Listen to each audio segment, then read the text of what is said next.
Hey, what's happening, everybody? It's Bad Brad. Now, I just looked at a Facebook post. Somebody in my friends list, fellow musician, and they did a huge post about everybody is leaving Nashville. Now, there's so many people now in Nashville that, a few of us leaving is not going to make a huge difference. Now, I was extremely touched and extremely thankful for all the people. I made my announcement that I was leaving basically through YouTube. I didn't tell anyone on my gigs except for the band leaders, so they would know that, I wasn't available anymore to call. And they were, everything is booked ahead of schedule, at least as far as the private party type stuff that I was doing. So I had to kind of let them know, hey, after this date, I'm not going to be available anymore. But, I was really touched by everybody reaching out and, saying, oh, Nashville's not going to be the same and all this. And, man, I really appreciate it. I really appreciate it. We each, everybody that's in Nashville and contributing to the scene, we all contribute in our own unique way. And, what I do and what I did was a lot different than the next guy that's even doing the same type of gigs that I do. You bring your own perspective to the gig. You bring your own stylistic variations to the songs you play. And I play them different than some of the other people would play them. Now, that being said, is there a mass exodus from Nashville? It's hard to say. People come and go. And, I had recently seen a YouTube video, and it was like, Broadway guitar players from, the late 90s. And, it was like a bunch of cats that, I'd played the scene, and people were like, oh, what happened to that guy? And what happened to this guy? And, people come and go. Some, play until they pass and, or can't play anymore and, end up passing, or some decide, I'm getting out of this lifestyle. And so, it for people that are thinking about moving to Nashville, yes, there's opportunity. Yes, it may be the biggest music scene going in the United States. At this moment in time, you're not going to find that many live playing positions in Vegas. Maybe not New York. Probably not Los Angeles. Whether you like those opportunities or not, that's going to be up to you. Whether you feel like it's, whether it's playing covers down on Broadway, trying to break your way into the songwriting scene, trying to be a recording guitar player, they all have their different challenges. So it's hard to say. There are guys down here in Florida that I know that are great players, and they for whatever reason decided to get out. Pat McDonald from Charlie Daniels Band. Of course, Charlie is no longer with us, and I know Pat had, wanted to be here in Florida with his daughter, and at some point, I think it was maybe even traveling between the two states, still doing Charlie Daniels dates, but at some point, I think he just decided to, I'm going to make it permanent go of it in Florida. And there's a good amount of players down here that are Nashville players that toured, that did, a lot of different things, and they've chosen to kind of step away from the rat race of Nashville and make a go of it in a smaller, area that, like Florida. Now, Florida is a huge state with many different music scenes. I'm learning about it. I'm making contacts down here. And once I get settled in Tampa, I've got some people I can reach out to and probably start gigging pretty quickly. But I'm not in a rush to do that right now. We're in Daytona, and that is what it is. But, I don't think touring opportunities are necessarily going to come from being down here in Florida, and I'm not looking for that. I'm not looking to go do that. Is there a mass exit from Nashville? I mean, only you can be the judge. I think there's plenty of reasons to be there, but I think there's plenty of reasons to get out. As far as it being safe, we've learned, pretty repeatedly, if you pay attention to the news in Nashville, with that kid disappearing downtown and then finding him dead in the river. I had posted on my channel before about a musician basically being robbed and killed in his driveway in West Nashville. And the crime and stuff that's going on downtown, man, I don't really want to be a part of it.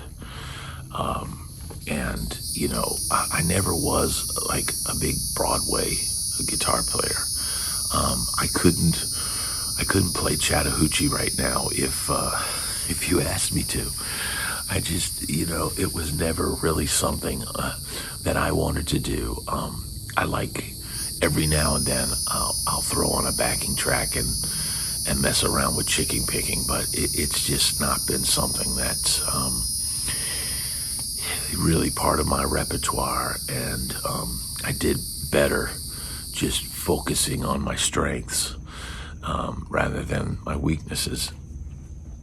And that playing that style of music is a weakness for me.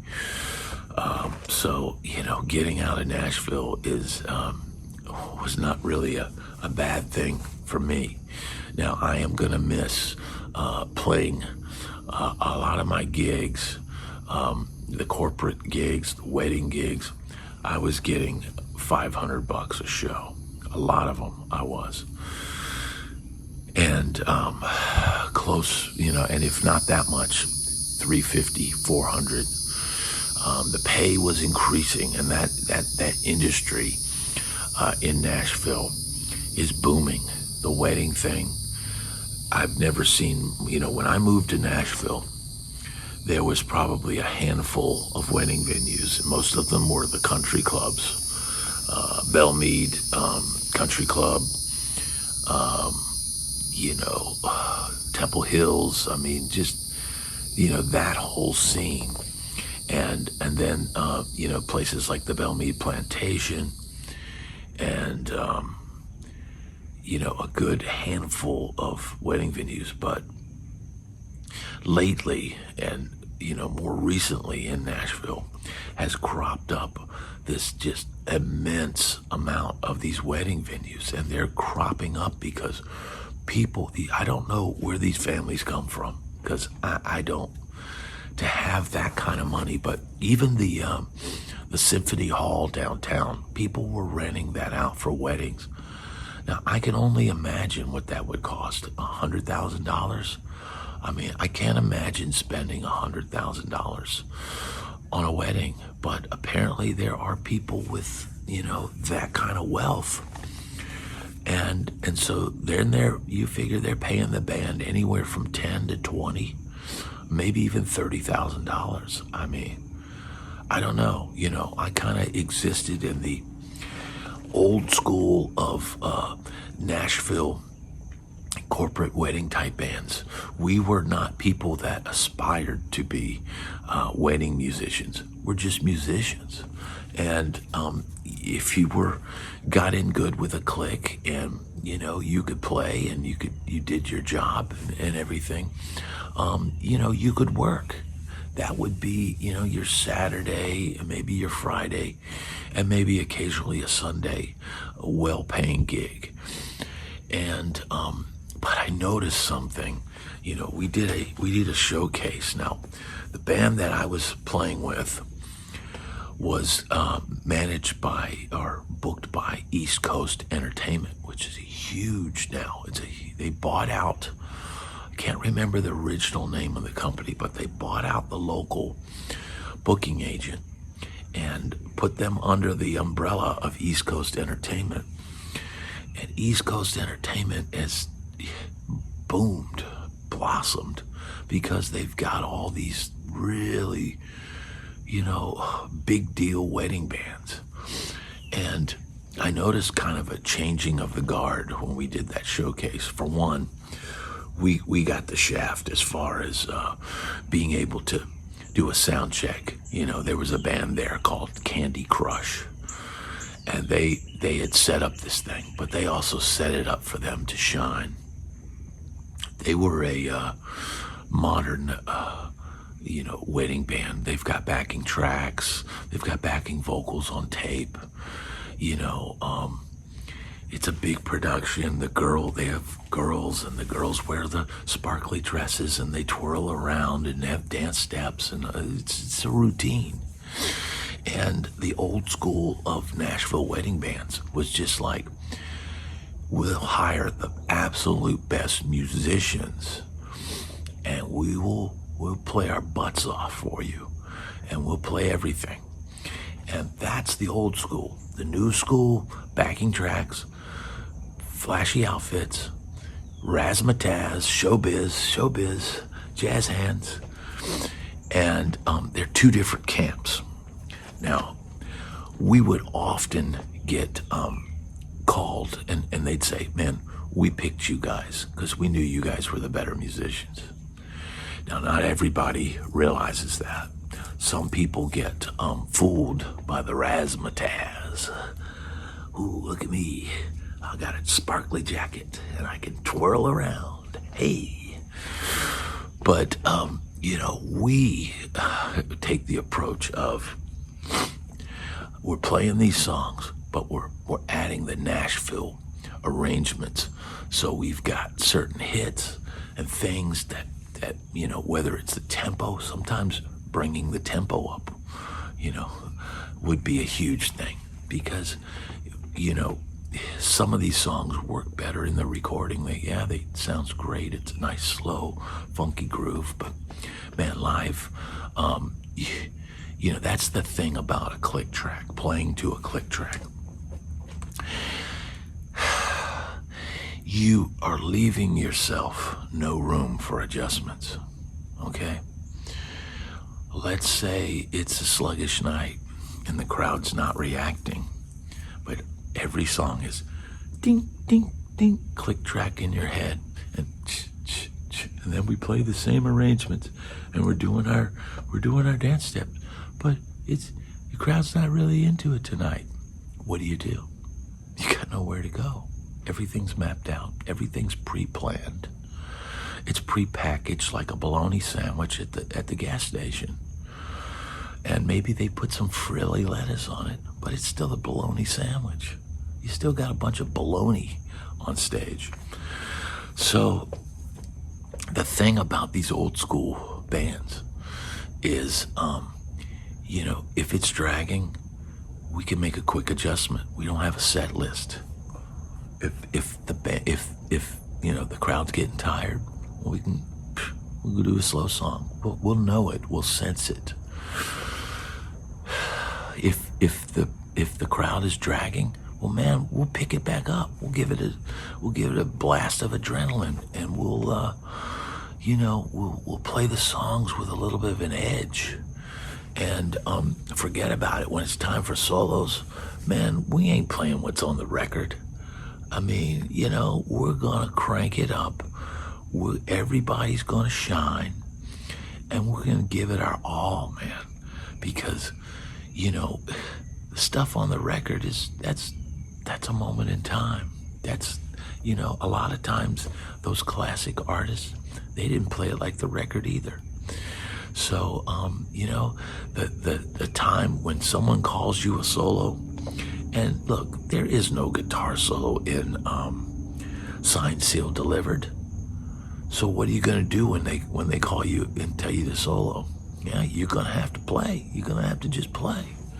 And, you know, if you want to get called back, you better play your butt off, right? If you want them to call you next week when they throw you a random solo in a random song that doesn't have a guitar solo, you're going to play your butt off, or they're going to get somebody else next week. And that's the reality. So, you know, with the two different types of wedding bands, you know, I noticed the changing of the guard. Now young kids are aspiring to be the top wedding band, which was nothing any of us aspired to be.